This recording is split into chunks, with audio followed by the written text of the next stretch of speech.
We live in a world where you can talk to someone across the planet with just one tap. But at the same time, millions of people feel more alone than ever. Today, we're talking about that silent loneliness, the one that hides behind messages, likes, and video calls. This is Daniel. He's 33, works in tech, and spends most of his day in front of a screen. From the outside, his life looks perfect. Good income, social media friends, smiling photos. But inside, he was completely alone. This is his story. Daniel, thank you for being here and for talking about something so many people live through, but rarely admit. When did you first realize you were alone, even though it looked like you were surrounded by people? I think it hit me one night a couple of years ago. I was texting in 3 different group chats, but no one really knew how I felt. I realized I had hundreds of contacts and 0 real connections. Do you think social media played a role in that feeling? Social media made me feel visible, but not alive.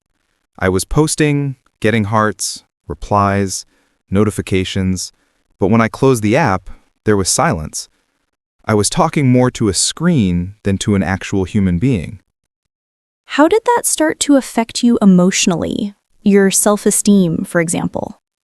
A lot. I was constantly comparing myself. Perfect lives, perfect trips, perfect couples. And I kept thinking, what's wrong with me?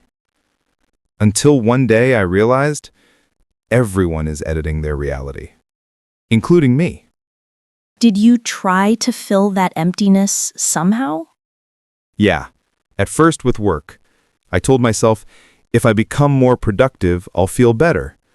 Then with online shopping, then with food, then with endless Netflix nights. But nothing worked. It was like trying to eat air. Eating air. That's such a powerful image. Was there a specific moment when something changed for you? Yes. A friend texted me one day, I haven't heard from you in weeks.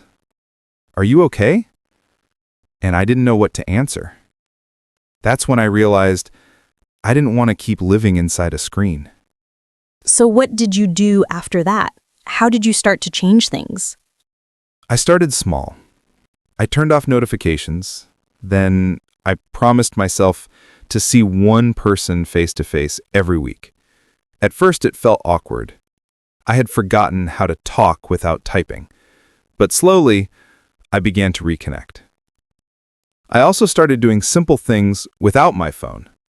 Cooking, walking, reading in silence. I discovered my mind needed real space to feel again. What did that bring you? What do you feel now? At first, discomfort because silence forces you to face yourself, but then peace. Now I have fewer digital friends, but deeper connections. And something I hadn't felt in a long time, presence. Daniel, thank you. What you shared today touches something deep in all of us. We live surrounded by screens, but we forget to look into each other's eyes. You remind us that being connected isn't the same as being together.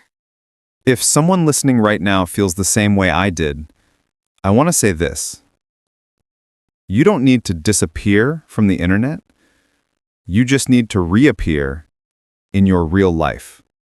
Before we finish, let's take a moment to use our voices, because here at Use Your Voice, we speak not only to express ourselves, but also to learn English through emotion, rhythm, and connection.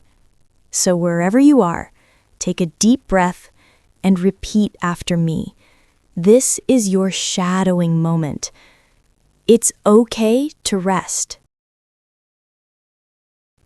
It's okay to rest. I'm learning to slow down. I'm learning to slow down. My worth is not my productivity. My worth is not my productivity.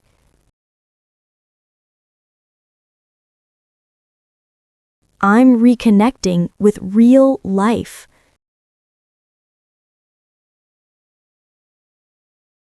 I'm reconnecting with real life. I'm present. I'm here. I'm present. I'm here. Beautiful. Every word you speak rewires your mind and strengthens your confidence. Remember, your voice has power. Use it. If this episode touched you, share it with someone who needs to feel less alone today. And don't forget to subscribe, because every week we'll bring real stories, real emotions, and English that feels alive. This is Use Your Voice. See you in the next episode.